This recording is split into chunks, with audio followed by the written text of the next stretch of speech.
We're just tickled pink to have Ian Root in the house. So what's going on, brother? How are you?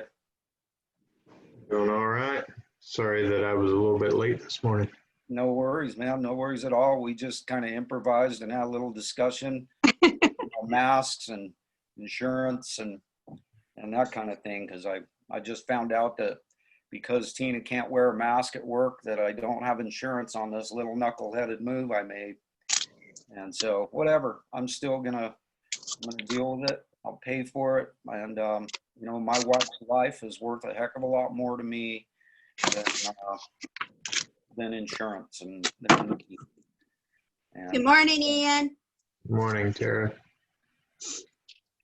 Yeah, I think the big one for me was whenever I saw on the news they're saying that you have to limit social gatherings to less than 12 people and keep your protests to less than 100.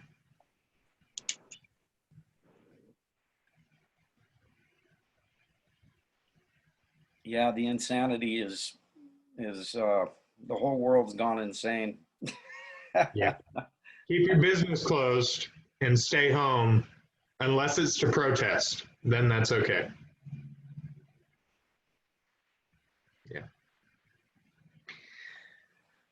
Oh, we're watching everything give rise to communism, I believe. But you Yeah, can't have graduations either. No celebrations, nothing like that. You can go and burn and loot, but that's about it.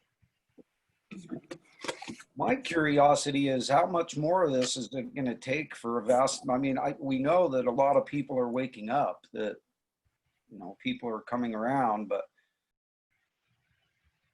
you still have so many people out there that are taking this in and going for it. And my goal is to get the truth out there and continue to do that day after day after day after day. And if hopefully that can help some people make some changes for the better. Um, but whatever, all we can do is what we can do and try to prepare ourselves and try to take care of ourselves. And that's kind of what we were, if you want to talk about whatever you want to talk about, brother, this is your show. And I want to talk about whatever you want to talk about. But I know that you have a particular knowledge of the nervous system. And the thing about this, why I think this is so important, is that people are flat out nervous right now. They're nervous, like they're total fight or flight mode. We're a bunch of freaking gazelles running from lions and in the jungle, and so what's the significance of this? What is this doing to our immune systems? How is this going to inflate the numbers come wintertime? Because that's what I see coming. I see all these people wearing masks is helping destroy their immune systems and making them sicker. And come wintertime, we're going to have all these depleted immune systems running rampant, and the Kill Bills of the world are going to get their goal. They're going to get they're finally, one of their predictions is going to come true. What do you have to say about that? You're exactly right. We've put people in a convenient little bubble. So we've got everybody wiping everything down with disinfectant and spraying everything down, sanitizing their hands 50 times a day, getting contact dermatitis from hand sanitizer overuse. We've got everybody wearing a mask, which the studies that have been done, peer-reviewed studies that have been done, say that a cloth mask will not stop 97% of particles.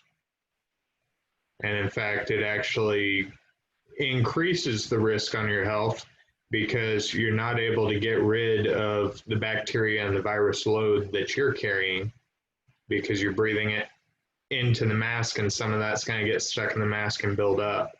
But most of it passes right through. As far as if you were to sneeze or something, it's not going to block anything. Now, surgical masks, like you would use in the hospital, will block, I think it's about 40%. And then your N95 masks are rated to block up to 95% of particles that are as small as 3 microns. The issue is, I've also seen people that are talking about the coronavirus particles and how those rank, and it's like 0.05 to 0.2 at some points. So, you know, I mean, it's a barrier, right? That's not necessarily something that I feel should be mandated for people. I don't think that businesses, I mean, it's their prerogative whether or not they want to deny service for somebody not wearing a mask. I've heard people say that the right to refuse service should be available to businesses for anything. Yeah. There are obviously people in our country that disagree with that. But ultimately, what we're doing is we're putting people in a heightened state of fight or flight. They're not going to have any immune systems. We've taken germ theory to the next level. We've totally gotten rid of terrain theory. So it doesn't matter if your fishbowl's healthy or not. Doesn't matter what your immune system encounters, because we're just going to push everybody to get vaccinated against it. That's going to be another thing altogether. But, you know, we've had a group of people in our church that before all this started were prophesying 4 waves, and pestilence and anarchy. And we believe that the 3rd one is going to be probably war and famine, acts of terror, and then darkness. It's interesting because David Wilkerson and Dimitri Duduman back in the 1970s, 1980s, they started prophesying the same thing. I was listening to David Wilkerson message this morning talking about anarchy and race riots coming to the United States. And that was years ago. So I wouldn't put it past certain elements to release something stronger next time when everybody's immune systems are flattened. But right now is a really, really great time to focus on health, focus on immunity, and focus on just staying in that place of peace and rest. Because if we're stuck in fight or flight, the body can't do anything to defend itself. Yeah. Not from an immune perspective. So what's the best thing for, you know, what kinds of things can people do to be able to focus on health? And well, diet is a big one. And a lot of the things that we're seeing with Bayer Monsanto and the genetically modified produce, they've actually taken a lot of the nutrition enzymes out of food. Everything is laced with pesticides. It's one of the reasons why I bought this nifty little water ionizer is because I had the ability to wash my produce and make it taste so much better.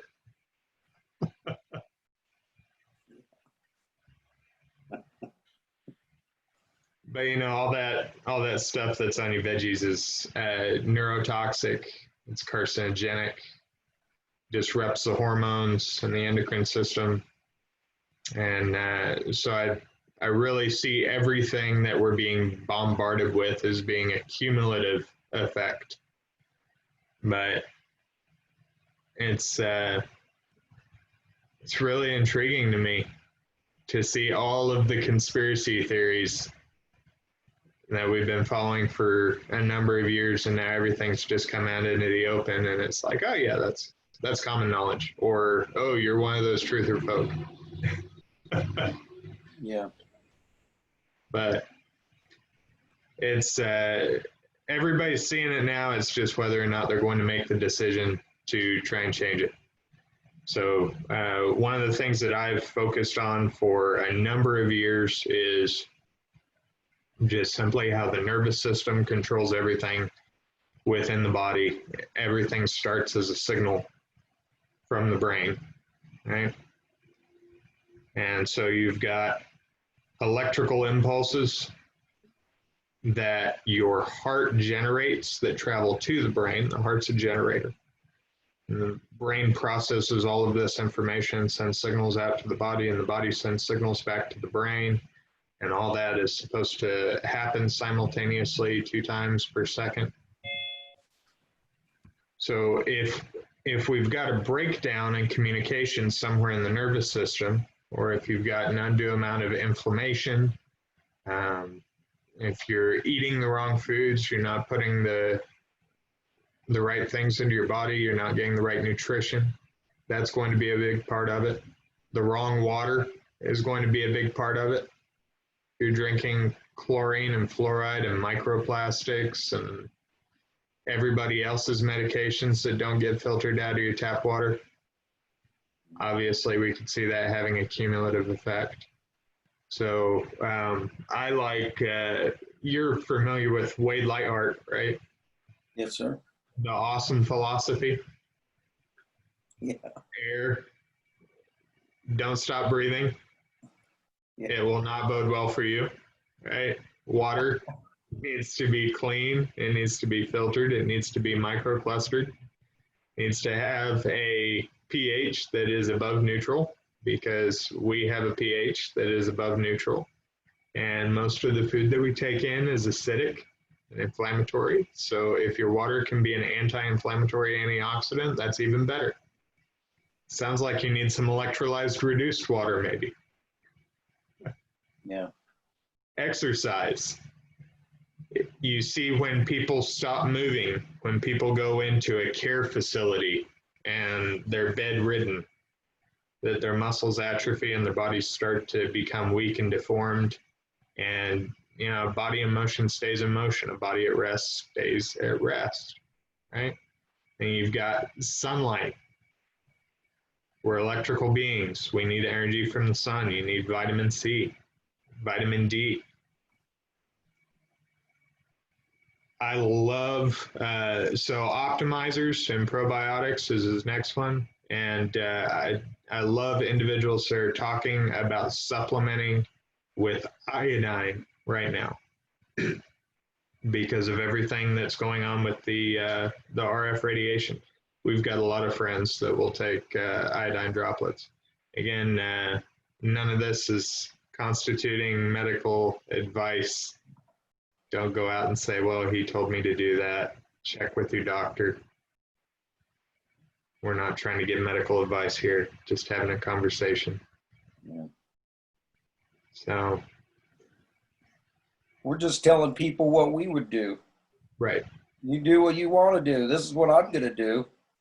I'm going to listen to the Voltinator. You guys go ahead and do whatever you want. You don't want to listen to him, don't listen to him. You know, you want to listen to your doctor, listen to your doctor. That's who you need to listen to, but you should listen to your own heart.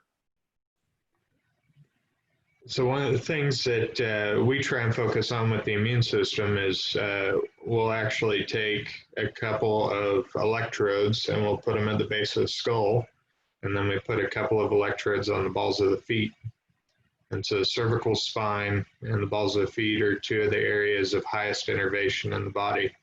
And we'll actually stimulate and send signals 500 times per second and boost the body's natural ability to send those signals through the nervous system. And by allowing somebody, I'm increasing the stress demand on the body at that point.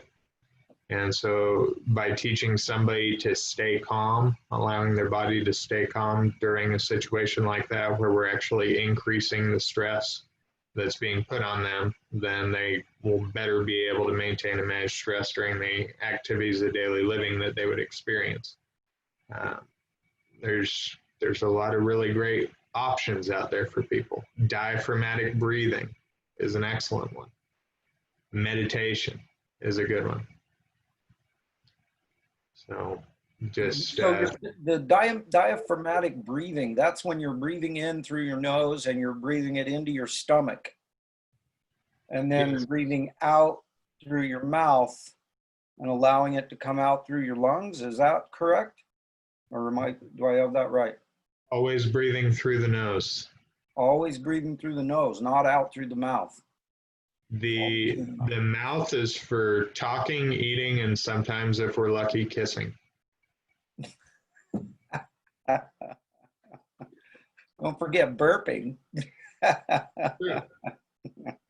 Now we want to breathe through the nose. Number one, because you're not going to restrict your breathing through pursed lips, and so you're going to have to really control your diaphragm.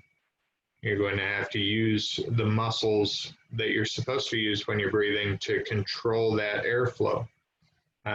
Also, by activating more of the diaphragm, you're going to activate the celiac branches of the vagus nerve, the 10th cranial nerve, also known as the wandering nerve.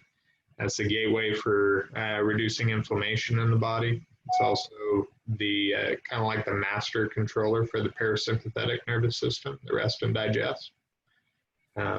So by doing that deep diaphragmatic breathing into the belly, you're activating the celiac branches of the vagus nerve, which are responsible for digestion.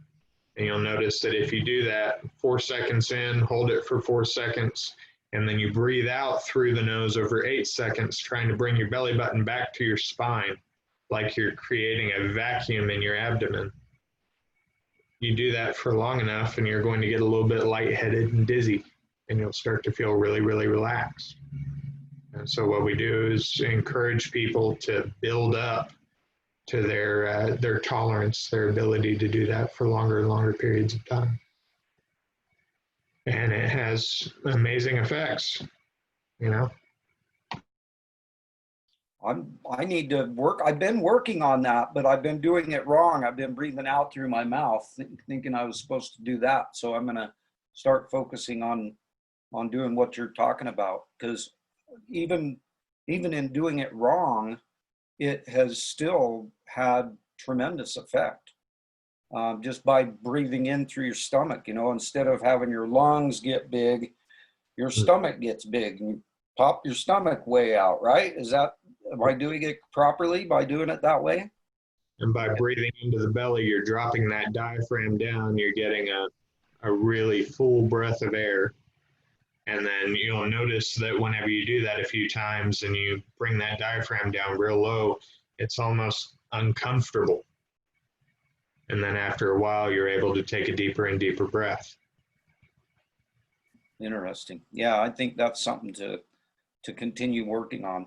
And I think it probably takes a fair deal of practice to get to where you can do it properly and where you really start getting the benefits of it. Especially when you're under stress.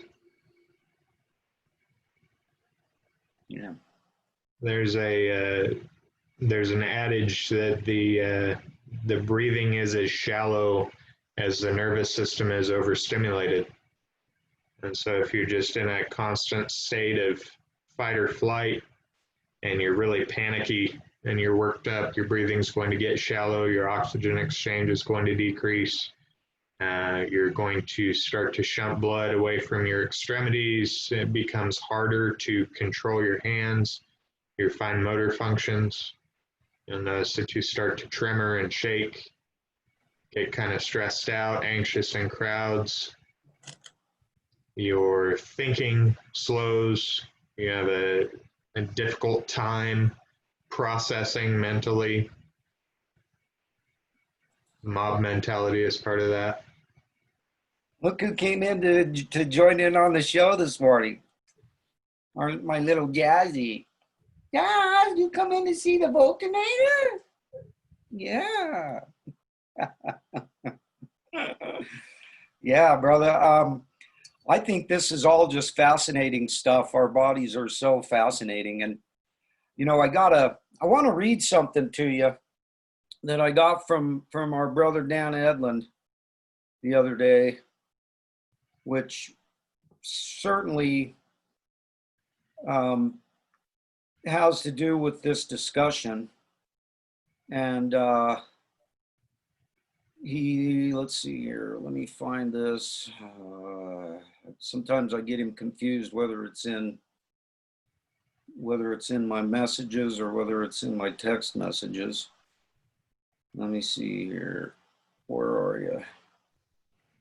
Yeah, it must be in my messages. This oh shoot. I can't, oh, that's the wrong one.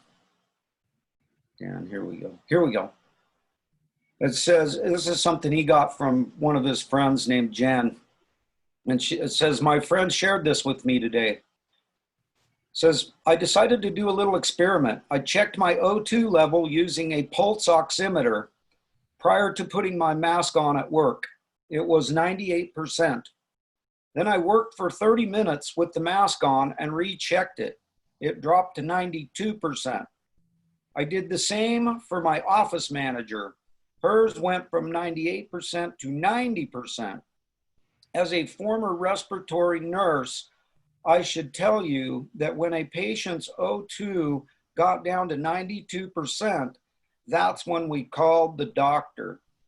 And I can show you guys, I don't know if you can see that, but you can see the numbers there where it's down to 90% right there. How does that affect our nervous system? How does that affect our immune system? And, why is that an important message that people should pay attention to? Well, your oxygen exchange happens at the alveoli in the lungs, but you take in 21% oxygen through your nose, breathe it into the lungs, and then there's an exchange where oxygen goes across the alveolar beds, and then carbon dioxide is supposed to come out in off gas. So if you think about breathing into a paper sack, like they used to teach you to do, oh, you're hyperventilating, well, put this paper sack over your mouth and breathe into that. And so you're breathing all of your own CO2, rebreathing your own CO2. And the idea there was that it would make you hypoxic, that your oxygen levels would get so low that you would start to black out and pass out. And so you would get kind of disoriented and delirious, and then you would have to sit down and calm down. We have since taught that, that's not supposed to be used in schools, and that's not common practice anymore because it's detrimental. What I've actually seen a lot of the time is that there's been reports of kids and individuals who are wearing their mask while they're engaging in physical activity, while they're running, while they're playing sports, different things like that. So you're depriving yourself of oxygen, and then you're increasing the body's demand for oxygen. Well, muscles need oxygen, right? And is digestive tissue, your organs that are in your body, is your stomach a muscle? Yeah. Smooth muscle, right? Smooth muscle contracts and pushes the food and everything through the body, through the digestive system, and you take the nutrients out of that, and then, we get rid of it and start over with fresh. But that's muscle. So that needs oxygen. It requires a blood supply. Otherwise, if the blood supply gets cut off to that part of the body, then it will start to lose its ability to function, and it becomes necrotic. It starts to rot. So is the heart a muscle? It's the muscle. The heart is a muscle, and it's the only muscle in the body that generates its own electrical impulse. But it requires oxygen too. And so the oxygen saturation that we get from, the pulse oximeter and everything, the main reason that we monitor that is because everybody in healthcare is trained in American Heart provider courses. And that's your basic life support, CPR for a healthcare provider. And then we take advanced cardiac life support. And so the American Heart Association puts out guidelines for what the oxygen saturation in an individual should be, because if it gets too low, you're worried about them overexerting with a low oxygen saturation and having a coronary event, having a heart attack. And so if, we always say in the healthcare field, sats above 90, but if you've got an oxygen saturation down around 90 or 92, that's when you're looking at putting somebody on supplemental oxygen, especially if they're down in those ranges and they're doing activity, because the body is going to compensate for that. So if your oxygen saturation gets too low, then the body, your autonomic nervous system, is going to compensate by doing things like speeding up your breathing and speeding up your heart rate to try and get more oxygen through to those tissues. So if you become hypoxic, then your heart rate can actually speed up to try and perfuse your body. And that would be a compensatory mechanism. You're compensating for the low oxygen. So yeah, I've got a pulse oximeter. I'll bring one in and we can mess around with some mask experiments. That would be really cool. Maybe on our next episode on the 22nd. That would be really cool. I would love to do that. I'm kind of on a mission to expose the problems with these masks because of the situation with my wife, number one. And then number two, just the simple fact that it's come to my attention just how bad it is for people.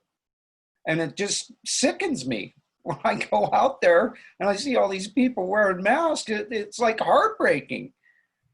And I'm just like, whenever something is heartbreaking to me, I try to do something about it if I can. It's like seeing a little puppy or something suffering out there or whatever, whatever's going on. I want to try to do something to help it. And anytime I see something like that, I got to try to do what I can do. Whether I can do anything or not is another story, but I got to try. And so that's why I've got so much of a thing for these masks. And like that little thing right there that I just read, that was only talking about 30 minutes of wearing a mask. Imagine the exponential destruction and problems from wearing it for 8 hours or 10 hours a day. Well, I've worn them a lot in healthcare, and I've worn a number of different masks. And an N95 respirator has more restriction than a cloth mask. And so I've worn masks for extended periods of time all throughout my career. I would say the biggest issue that you have is I was trained in the use of personal protective equipment. I was trained in the use of PPE. And so whenever I use a mask in healthcare, I'm going to be putting a new mask on every time I encounter somebody. My hands are going to be washed and sanitized. Whenever I put it on, I'm going to put it over my ears, and then I'm not going to mess with it, right? What people don't realize is that these ear loop masks, whenever you touch them and you reposition them on your face and all this other stuff, it's contaminated now, and it's lost all of its effectiveness. So especially the way that people are doing it at the grocery store, where they pull it off and they push their shopping cart over and the mask is sitting on the handle of the shopping cart. Move it around, go back to touching your groceries, and then, or, the people that get back in their car behind the driver's seat and they've still got the mask on and the gloves that they use to go shopping. It's a false sense of security, one, but every time they put that mask on, they're being reminded that there's something that's going to get them. And so they're in fear about this virus. I would argue, because we've seen the statistics come out, and even the CDC is saying, yeah, well, we don't know that this is as big of a deal as we initially thought it was. I would argue that the fear is actually a bigger issue than the virus itself. Because whenever you put yourself in a state of fear like that, you're absolutely destroying your immune system. 1 hour of being in that paralysis that people are in, screaming at individuals in the grocery store to get 6 feet away from them. I've seen it. And not just one person. You can tell everybody they're being consistent about their social distancing. They don't want to come in contact with anybody else. Our bodies need that to maintain good health. We need that social contact with other people. We need that bacteria. We actually need those viruses. It builds our immune system. So I understand that there's a lot of concern because it's a novel strain of the coronavirus, and we've never seen this before. But why stop people from talking about vitamin C and elderberry? Why do we have to pull that off of YouTube? Right.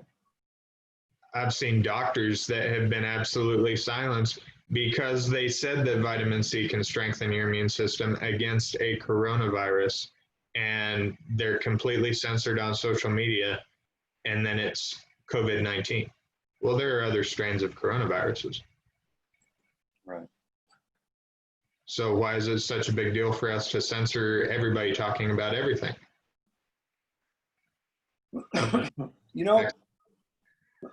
In answering that question, I gotta roll over to that video that James Corbett did that is about Bill Gates. And the thing about that is I'm not sure who all has had a chance to watch that thing or not. It's the original one that I shared out of it after I watched it, because it was a really, really brutal. I mean, I've watched a lot of documentaries. I prefer documentaries over anything else, really, because I've found over the years that truth is way, way, way stranger than fiction. I mean, sheesh. I mean, this that's going on right now there's no Hollywood movie ever made that has anything on what's going on right now in our lives. And after watching that 2 hour and 7 minute presentation, which it's 2 hours long in this particular format, but it's separated into 4 1/2 hour sections. And so somebody could literally watch the first hour or half hour and then go to the second and start, whatever. They could shut it off, come back the next day and be right back at the same spot and know exactly where they want to tune back in again. But I've challenged a few people. You say you don't have 2 hours. My guess is that if you watch the first half hour, you ain't gonna be able to stop. If you're gonna want to watch the second half hour, you're done with that second half hour, you're gonna want to watch the third. And by the time you get to the end of it, you understand that there is absolutely an agenda here. That guy, he is like the most evil octopus that the world has ever known. And he has got his tentacles into literally everything. There is absolutely nothing out there in the medical field, and especially when it comes to vaccinations, that Kill Bill Gates doesn't have his grimy paws in. And after watching that and seeing all the documentation of it, it was just like, oh my Lord, this is what's going on. This is why all of this stuff is being done. This is why all of these employers are forcing their employees to do something that's so harmful to them. It's because there is this massive agenda to educate people to think that this is necessary. And it's like our word, when we're talking about the truth of the matter like this, it's getting very little play. It's getting very little It certainly isn't getting up on mainstream television on the nightly news.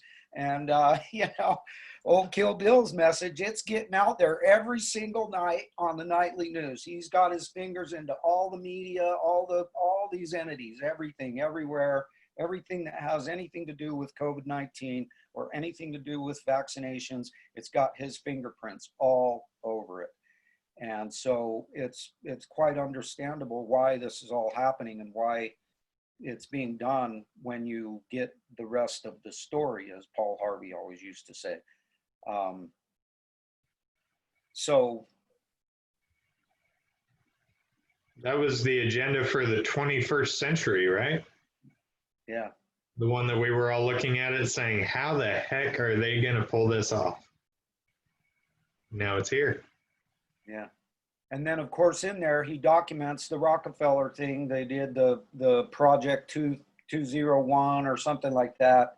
That was back in 2010, where they literally, in that report, they literally predicted everything that is happening today exactly as it is happening. It wasn't a prediction. It was a game plan. It's like, here's what we're going to do, you know. It was Project 201, and that was their war game for what's going on right now. The Rockefeller Foundation released a document, and hang on, I've got it. Lockstep is what you're referring to. Yeah. And Clear back in 2010, you guys. let's see. Crazy. If you want to go ahead and enable the screen sharing, JJ, I got it right here. Okay, sorry about that. You're good, bro. There we go. Should be good now. All right.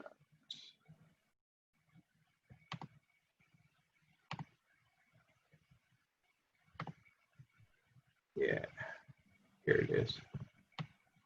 Yep, this is exactly the same thing that Colbert's got on in that video. He doesn't go deep into it, probably like you're going to do right now, maybe, or whatever, but yeah.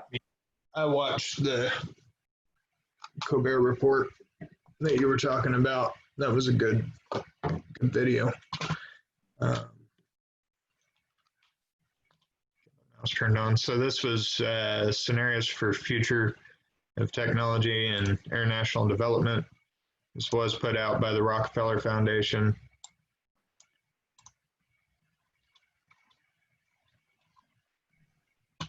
The report was produced by the Rockefeller Foundation and Global Business Network, May 2010.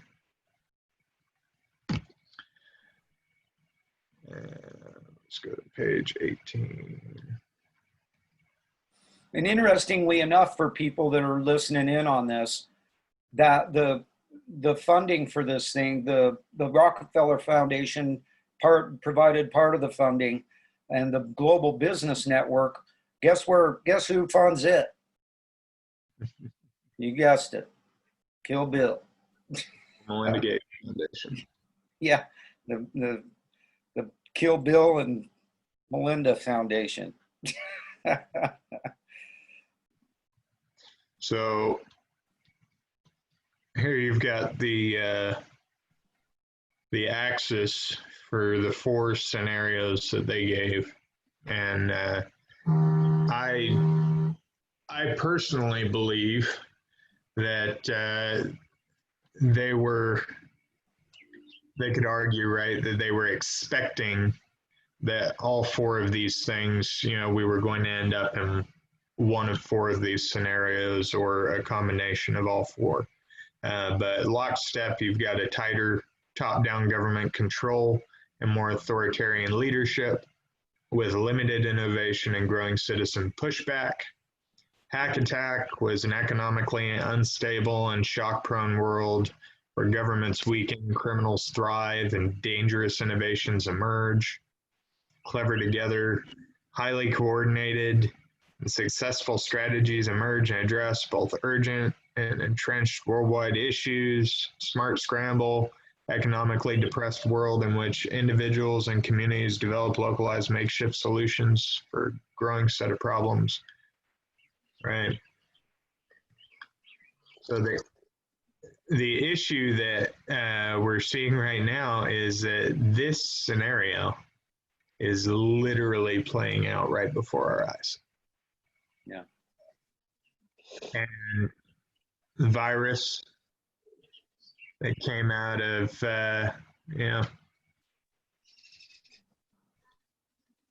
this all comes back to the same people. And if you look at Project 201 with Johns Hopkins and the people that put that on, they're trained by Rockefeller School of Medicine. Yeah. It all Now it says it even starts right there. It says it's going to start in Southeast Asia.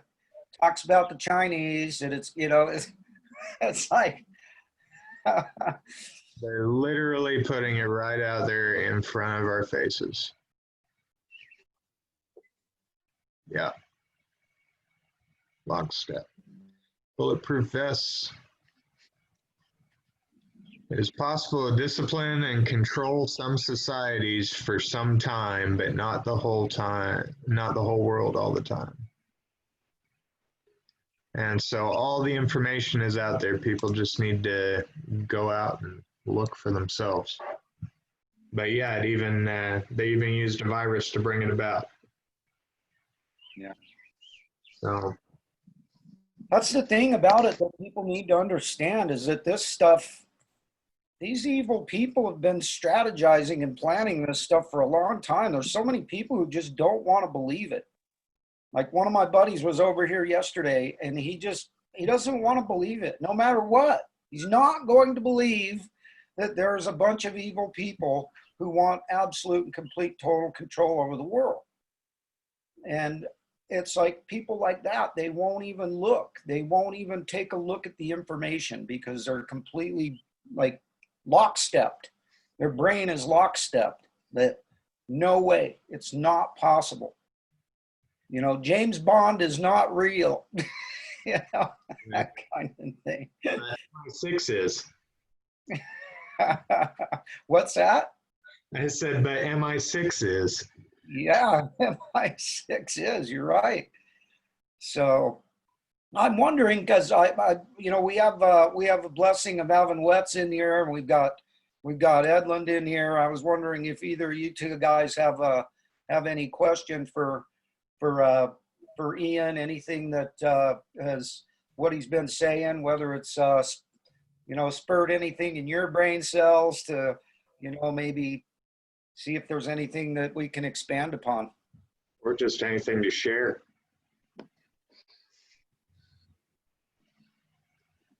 I'm waiting for Edlund because he's kind of a little more my Jedi Master, so I'm waiting for him. But good morning, you guys. Morning. Morning.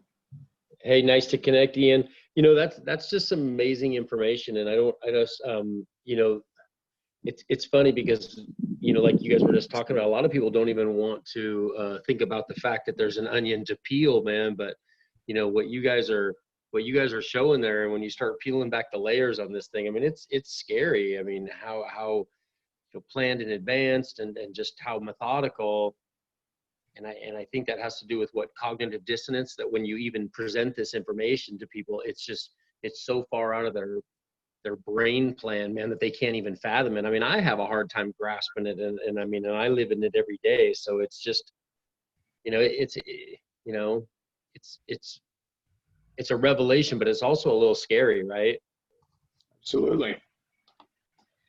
Especially when we start thinking about things like vaccine science and how that ties into issues like the abortion industry, and how Planned Parenthood is, they've created an entire market for infant body parts because we're using that in medical research. We're injecting that back into our bodies. And so then if we start looking at the long-term effects on the nervous system of combining some of this stuff and altering the DNA the way that we're doing, and then putting adjuvants like aluminum and thimerosal and formaldehyde, right? These are controlled substances. They're considered hazardous, but it's okay for us to inject it into your veins. Just don't eat it. Wow. What's the long-term effect of that doing to epigenetically to generation? For sure. So Yeah. Unbelievable. Genetic one. Yeah. Well, isn't it just the modern form of cannibalism, really? We're just not putting it through our mouth. right. Yeah, it's terrible. Thank you for shedding light on it and everything. And I'm really, I guess, hopeful for just not only this information to get out, but what you were talking about, face masks, is that this information gets out and then there are steps, clear steps that we can take as humans, which are decision making, that can start to move us in a direction of getting away from that. But the information's got to come first. So we really, really appreciate you. Absolutely. I've actually shared several studies from PubMed that they've gone through and they've recorded what they were able to record as far as the particles that were passing through masks. We were talking about that earlier. That cloth face masks do not block 97% of particles that were tested. Mhm. And so that's, what are we doing to ourselves and to others if we're putting people in a state of hyperarousal, putting people in a state of fear, and by transferring all of that energy to the fight or flight capabilities of the nervous system and putting people in this state of panic, well, you're flattening your immune system for 4 days. Then they're going to go out and they're going to go with a false sense of security, repositioning their mask with their gloved hands, their dirty gloved hands, because nobody can get masks and nobody can get gloves because everything is on back order. The federal government's furloughed all of the shipments because medical professionals need it. So people are having to reuse what they got, right? Mhm. They're not sanitizing this stuff. They're not trained in the proper use of PPE, and whenever they take it off, it goes on the rear view mirror, or their kids playing with in the passenger seat. We can see them driving around all of the time. Hey, And Ian. then I have one more question. And in your opinion, would the majority of people, do they know how to breathe in the first place? Or are a lot of people breathing very short initially, and then to put the mask on, it's just exacerbating that? Right. Most people breathe short, shallow, and majority of people actually breathe through the mouth, especially when they get excited. And that's why we teach people to, under stress, breathe through the nose into the diaphragm. I mean, number one, because you've got cilia in your nose to filter a lot of that stuff out. And then you A can, natural filter. you got a natural filter, and if that gets irritated, then you sneeze and you expel it, right, to keep it out of the lungs. But whenever you're just sucking things in, number one, that's a bigger hole. Yeah. No kidding. Well, you lose a lot of your breath sucking into your mouth, right? I mean, as opposed to you can This would be the person to ask right here. right? I mean, you lose a lot more of your breath. I mean, fighters don't breathe through their mouth, right? Right. You're not trained to do that. You're trained to breathe through your nose, to keep your system in check, to not expel as much energy, things Oxygen like to that. the brain. So it's funny, and I'm just going to pass this along, and then I'll pass it off to Wets. But I just got back from Arizona like 2 weeks ago, and it was the funniest thing in the world. So I'm out taking a little later in the afternoon walk with my mom with her dog, and out comes these guys, and there's 4 or 5 of them, and they're riding along the block, and they've got and they got their beautiful 10-speed bikes or whatever they're doing, and they're just hauling ass down the road. I mean, they're probably doing 20, 25 miles an hour down the street, and they've all got masks on, and it was 106 degrees. And I'm looking at them thinking, how is that a good idea? You know what I mean? You're out in the middle. There's not a person for 100 yards in any direction. You're going 30 miles an hour on a bike, and you're rolling around in 106 degrees with a mask on. Wow. So you said something, Dan, and I just want to pick up on this just real briefly, and I don't want to take too much time because I got to hop off here in just a minute. But you said that fighters are trained to breathe through their nose. Athletes are trained to breathe through their nose.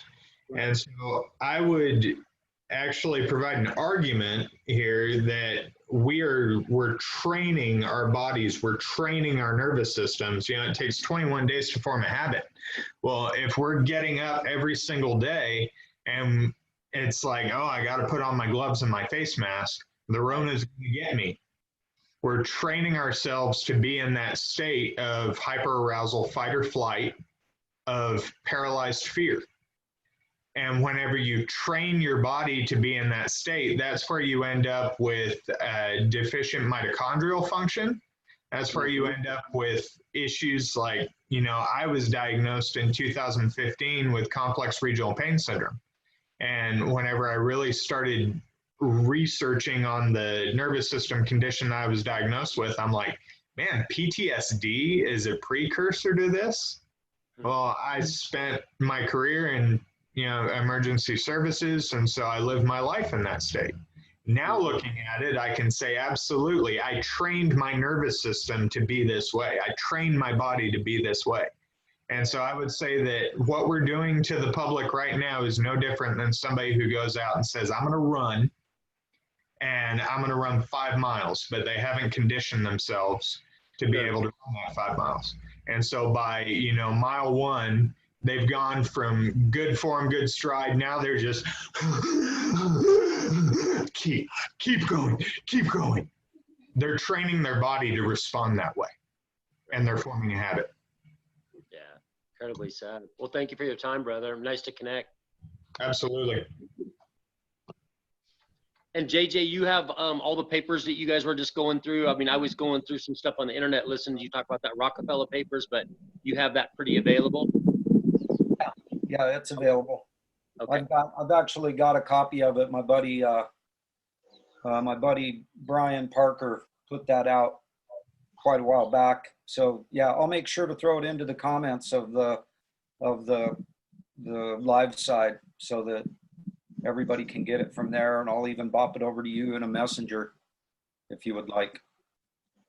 So I know Ian's got to get moving out of here, but Wetz, did you have something you wanted to throw in or ask? Yeah, I just think that at the end of the day, man, there's so much confusion. There's so much smoke and mirrors. There's so many distractions. I mean, it's a sleight of the hand like David Copperfield's never been able to pull off in his life in terms of manipulating the public. And you talked about truth not being stranger in fiction.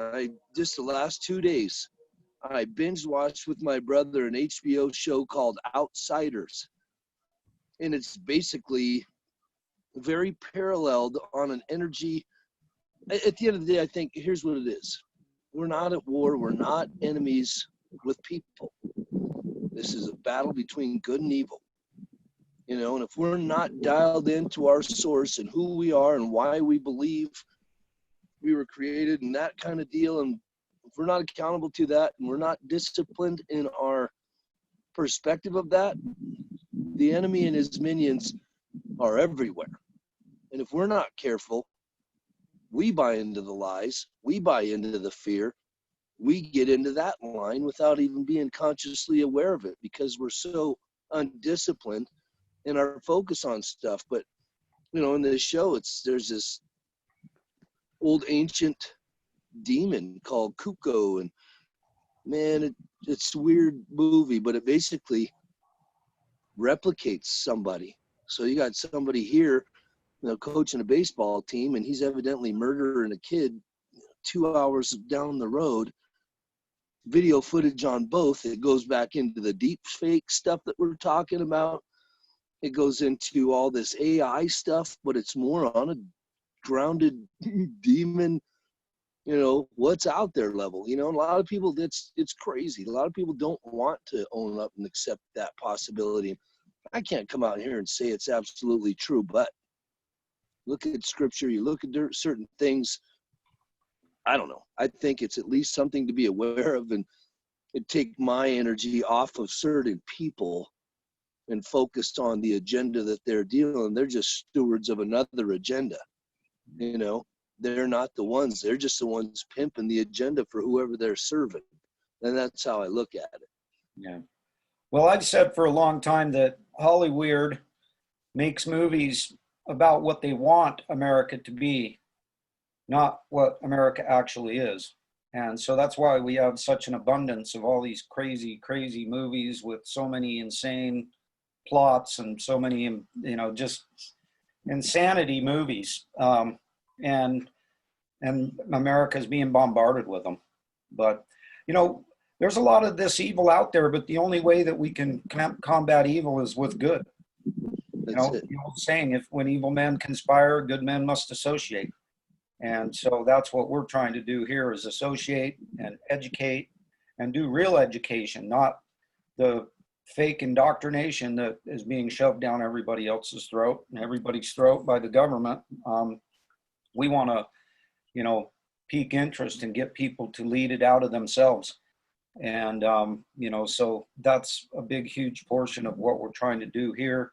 And that's what my main goal is to, ultimately this is the Kong Family Show. We're trying to educate about Kangen water and share stories. But, right now we've got something going on that we need to spend some time on. And we've been spending a lot of time on it. And I think this, Ian, I got to say thank you so much for coming in here today and enlightening us in regards to this, because, we are literally doing exactly what you said. We are programming people's nervous systems to backfire. And it's all part of a plan. It's all being done. It's not something that's just happening because nature intended it or something like that. We know for a fact now this has been planned by evil people with nefarious things in mind. And in my opinion, the only thing that we can do to win this and to turn this around is to, number one, have our faith in God, and then have our desire to get the truth out there. And I've been doing a prayer at the end of this, because I know Ian's got to get moving, and I've got a lot to do myself today. So we need to get moving out of here, but I want to make sure that we give a prayer. I was wondering, Sean, if you wouldn't mind giving a prayer today. I'd really love to hear a prayer from you. Sure. If I can hear other people's prayer, it helps me become a better prayer. Yeah. No, and there's no right or wrong way to do it. It's just a matter of being acknowledging, I'll pray as best I can. Bless your heart.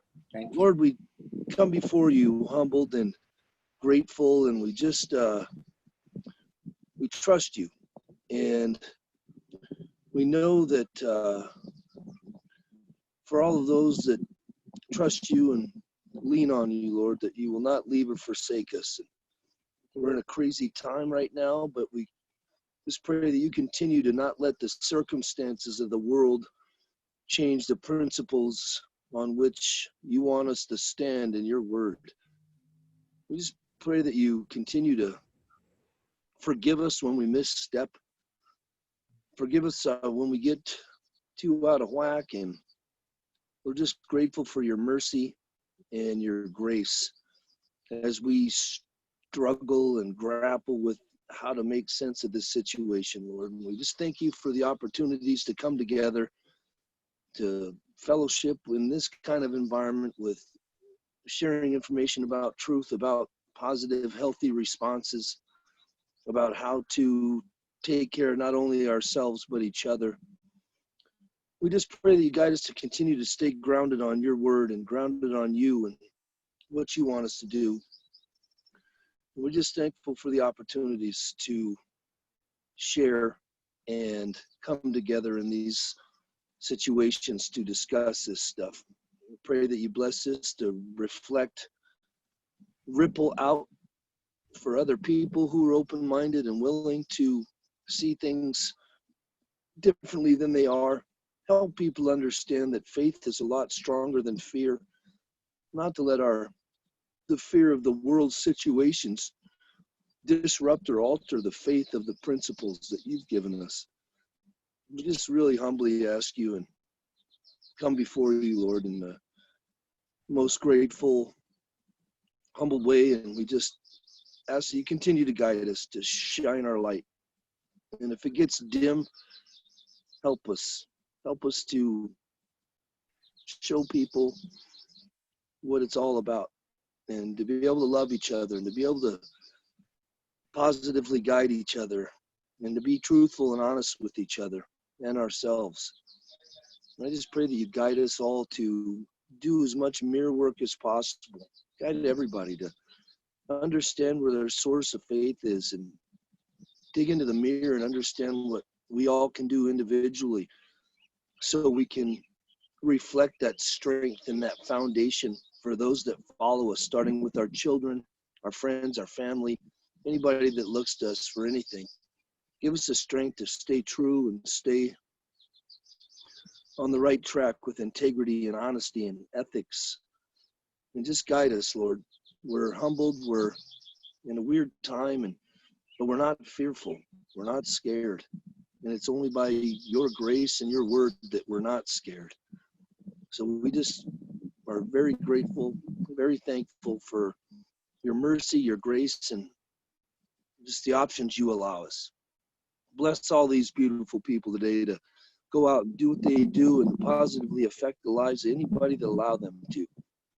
And self included. Bless, we got to travel today, so bless us to get back home safely. And again, we're just grateful for you, and we're grateful for the opportunity to have this venue to come together in this capacity, to share and grow and learn and build and reinforce good things, reinforce a good direction.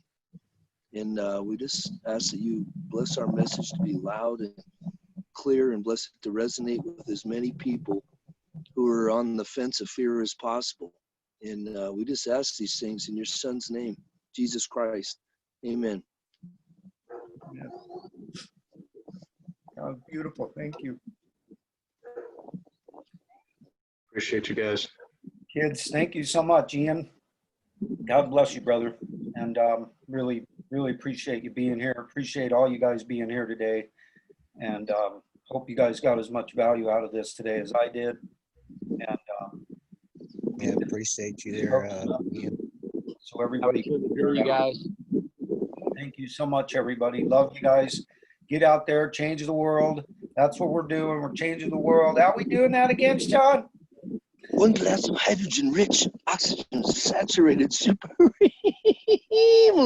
hydrating Kangen water 9.5 at a time, or 140-ounce Enagic Euro bottle at a time with an I Love 9.5 sticker on it. That's the coolest way to do it. I don't know about you guys, but that's the way it is. That's what all the cool kids are doing, One both in a box, one incredible guest, one amazing, informative show, one awesome family at a time. We love you guys. Whatever you do not forget your hugs, kids. Do not forget your hugs and your hootie-hoo. Love you guys so much. Make it a great day. Get out there, change the world, starting with your own. We'll see you guys for some more fun tomorrow. Yes, sir. Giddy up, guys. God bless you. Have a great day. Thank you. You Love guys you. have a great one too. Appreciate you, Ian. Thank Love you, you guys. Wetzel. Bye for now. Thank you, Dan. Hootie-hoo.